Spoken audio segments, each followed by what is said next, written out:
কবিতার আবহ, রহস্য আর ভিন্নধর্মী গল্প নিয়ে আসছে নতুন সিনেমা বনলতা সেন।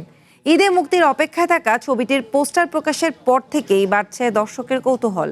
জীবনানন্দ দাশের বিখ্যাত কবিতা থেকে অনুপ্রাণিত হয়ে নির্মিত এই ছবিটি পোস্টার প্রকাশের পর মধ্য দিয়ে সামনে এলো পরিচালক মাসুদ হাসান উজ্জ্বলের নতুন সিনেমা বনলতা সেন। ঈদে মুক্তি পাচ্ছে সিনেমাটি।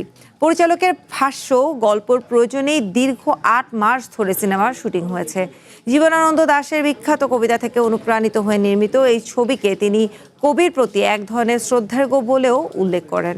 ছবির কেন্দ্রীয় চরিত্রে অভিনয় করা মাসুমা রহমান নাবিলা তিনি জানান, পুরো চিত্রনাট্য পড়েই তিনি মুগ্ধ হন। এমনকি শুরুতে অন্য চরিত্রের প্রস্তাব পেলেও পরে বনলতা সেন চরিত্রে অভিনয়ের সুযোগ পেয়ে রাজি হয়ে যান তিনি।